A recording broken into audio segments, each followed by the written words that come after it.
Okay, now we come to an easy part of the assembly. Because of 426 Hemi, the way it's made with the rocker arms and the springs that you slide the rockers over, this makes it very easy.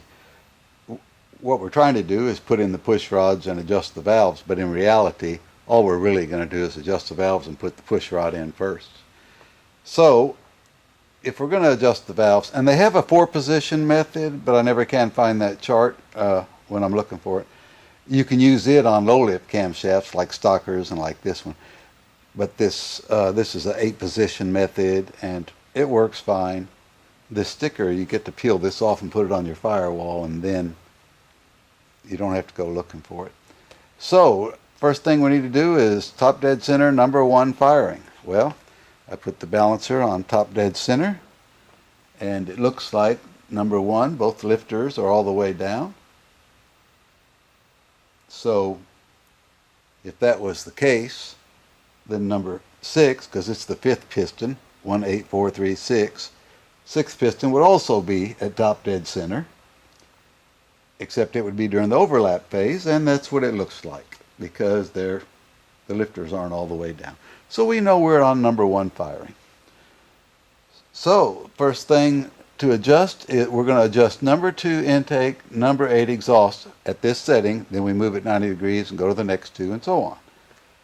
So we're ready to do number 2 intake. So we get a push rod and we dip it in the engine assembly lube on each end,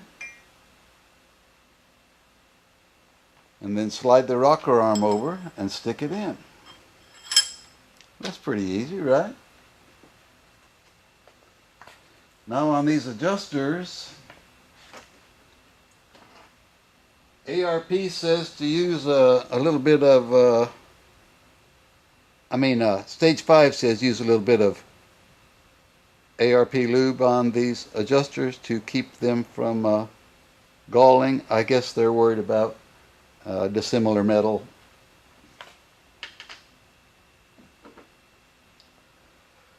So we stick our adjuster in.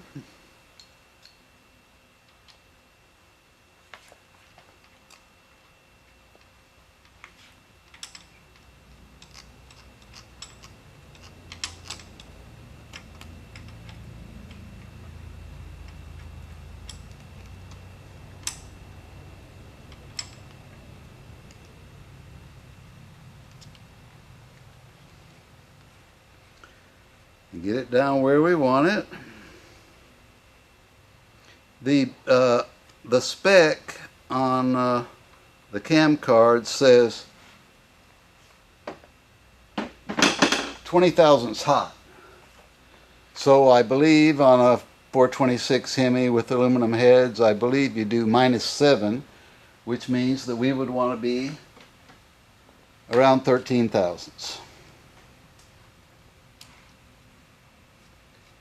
So we'll see if we can get 13 here.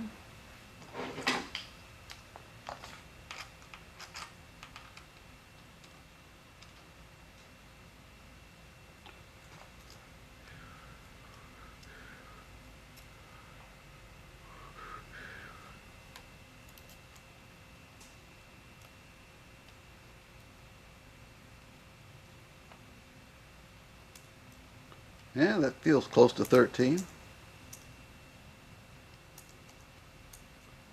All right.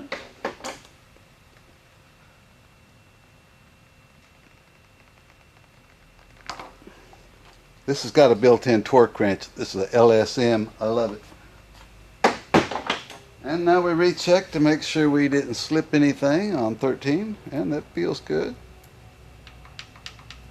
So that's all it is to installing these push rods and adjusting the valve. Now I'll do number 8 exhaust, move it 90 degrees, number 1 intake and number 4 exhaust, then turn it 90, and then this part will be done.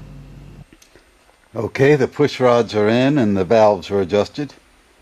So now you see the little black mark on top of the lifters here? I'm going to make a map of those, where they are right now. And then I'm going to turn the engine over several times and recheck where their new position is against the map, telling us if they are rotating properly for proper break-in. And really, they're supposed to, you know. And then I've got some zinc to mix in with the oil. So when we start it up, it's got zinc. We'll see how it goes.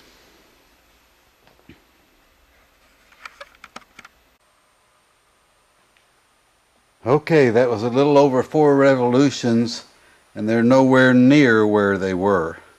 I started out that most of these were at 1 o'clock, but that's because I parked them at 12 o'clock before I had to turn it over to adjust the valves, and so most of them had already migrated to 1 o'clock or a little in that area. And now after 4 turns, here we are at 3 o'clock, and there's 4 o'clock. So yes, we've got great rotation on every lifter. Now I think it's time to mix up the oil and zinc and pour it in and prime it. See how that goes. Okay, the long block is together. So now you want to prime the oiling system. Ideally, when you get to this point, you want to prime the oil systems. And you know why. Every single oil passage in this block is perfectly clean, dry cast iron. And you know what that stuff does? It rusts. So unless you want rust going to your bearings, then get the thing primed. Now the drive that we're going to drive the oil pump with, and that's just 5/16 hex rod. You know, you don't have to have a special tool, but you can take just a 5/16 rod and radius the nose. It'll do it. You want to hold it right in the middle here, or you can beat up the distributor drive bushing if you're not paying attention. You got to hold it in the middle. Or if you're lazy like me and got a lathe, you can just make you a little bushing or make a bushing for the whole. That way you don't have to pay attention to that. And of course, we'll be turning it in reverse, you know that. And we'll see how it goes.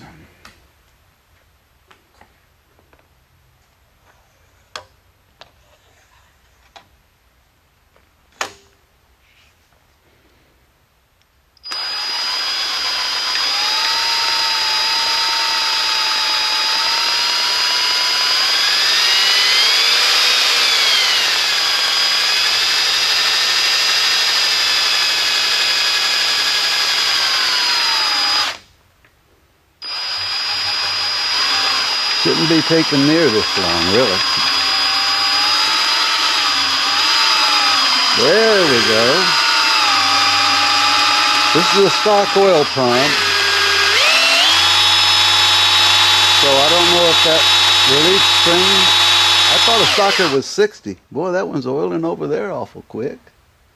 I figured it would take longer than that on the rockers. We're trying to do the rockers through a 40 thousandths restrictor, you know. And I was surprised we got that quick. That's good, I guess. I stopped to take those valve cover gaskets off. I hate it when they get away like that. Well, we definitely got oil.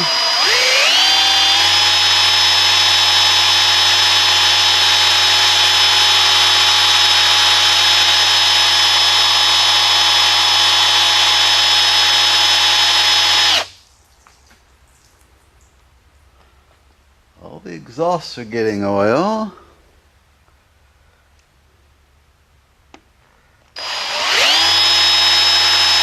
And yeah, the intakes are getting oil.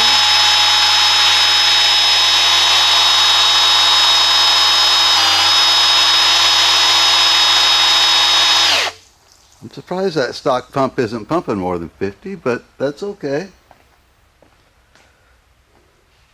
I think we've got oil everywhere.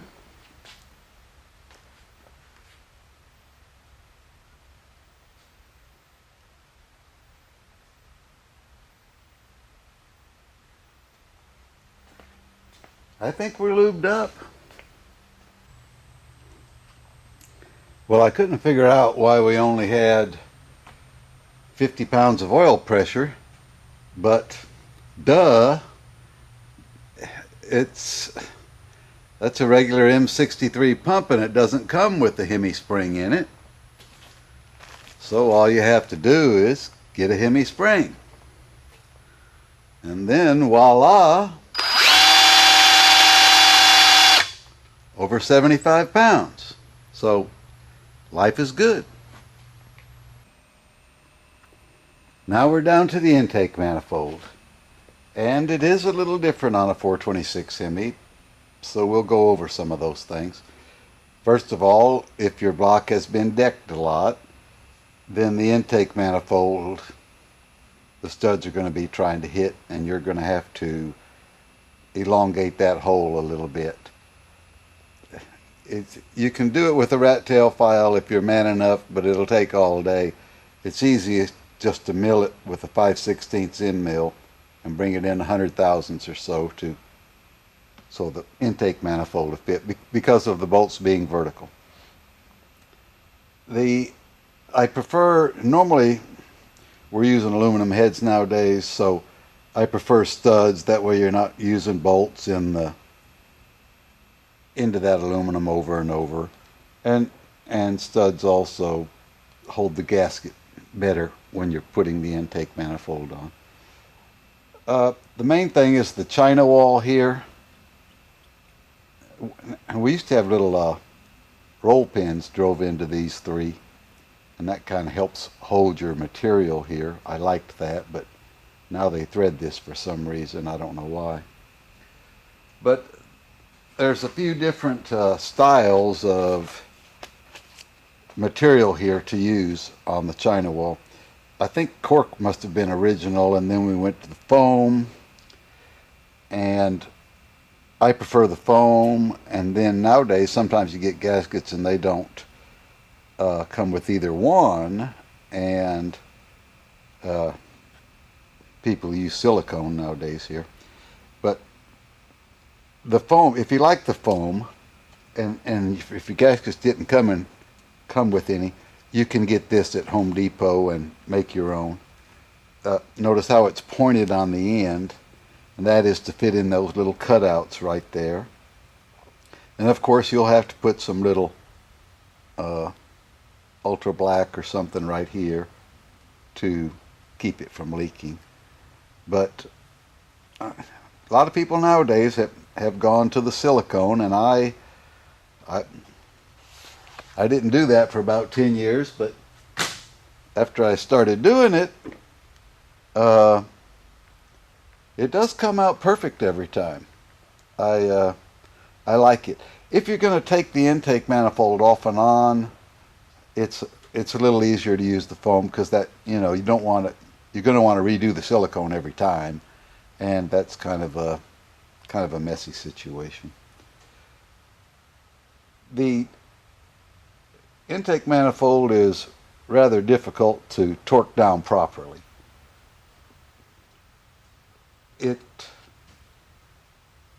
There's a pattern to it, and the center 8 you torque down to 4 or 6 foot-pounds, and then you work your way out, and then the outer 8 you torque down to 4 foot-pounds, 6 on the inside 8, 4 on the outside 8. And when you do that, no, you don't just do it once. It takes about 12 times. Every time you go over it, it'll bring it down a little bit, and it'll keep getting loose as you go through the whole pattern. So the only way you can really torque it is with this kind of torque wrench. You can't use a clicker because you'd have to reset it every time as you work through. So you have to have something like this where you can just go by the dial. So that'll be 72 inch-pounds on the center 8, 48 inch-pounds on the outside. I know it sounds like it's going to take a long time, and it is, but when you get done, it'll be done right. If you ever see somebody that can't get the intake manifold off their 426 Hemi, that means they didn't torque it down right, because it's only got 6 pounds holding it. They just tried to tighten the whole thing down at once, and that's not how to do it. But if you're going to use the silicone, you need to know the gap here. So let's put an intake manifold on here and get a view of that gap, measure it, and then we'll know how tall to make your, and you're just going to make that out of ultra black. You're just going to squeeze that out there until you get it tall enough, and then it'll work fine. Let's put an intake manifold on it. Okay, set the intake on. Looks like the gap's about perfect. It's a 3/16. So this foam is a quarter thick, so that would probably work great. The cork, if you have that and you're going to use that, you're probably going to put some silicone on the top of it anyway, and that would probably work fine. And if you want to use the silicone, look at that for a while and make sure that you build the silicone up a little more where it'll set down into that. I'm always happy that it works perfect when I use it, but I didn't like it at first. But take your time on this intake manifold fitting, because it's not easy because of the decked blocks that some people have. You may have to,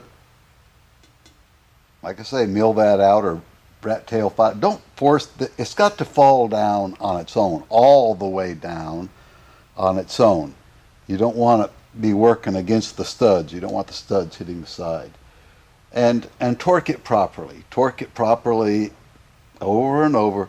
Every time you get done, you're going to come back and it's going to be loose, and then you do it again. I know, over and over, but everything's going to be fine. It's just going to take a little longer than you thought. And I've only had one leaker, and it was a big cross ram where you couldn't see good in here, and somehow, I don't know if we were in a hurry or what happened, but it sucked oil out of the valley and smoked real bad. But all we had to do was take it off and take our time and do it right. It wasn't a big deal. It's just that that's the only failure I've ever had. But yes, it should fit great. Just take your time.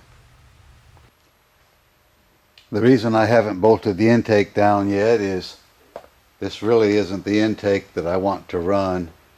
I want the Edelbrock ProFlow 4 EFI, but they still don't have one available yet. It's been a year, but I don't have the engine test stand done yet anyway, so we can't fire it up. So here's my plan.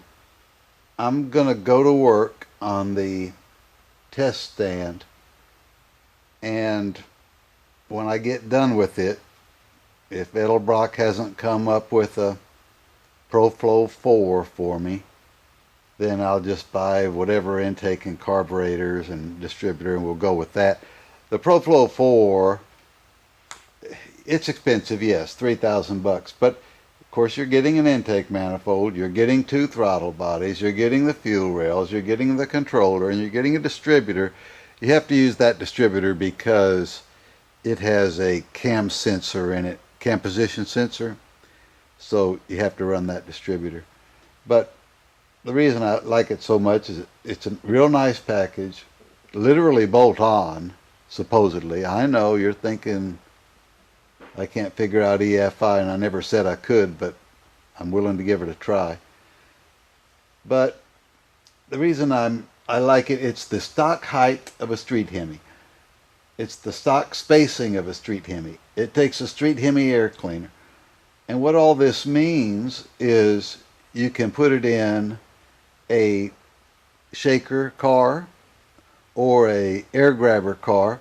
And my buddies and I love 70 Roadrunners, and if you have a Hemi in there, the air grabber has to work. And we like the idea of EFI. I've never done it, don't know how to do it, but they say I can figure it out. So that's the plan, is go to work on the test stand. As soon as I get it done, if the ProFlow 4 is not here, then we'll just put carburetors on it and fire it up.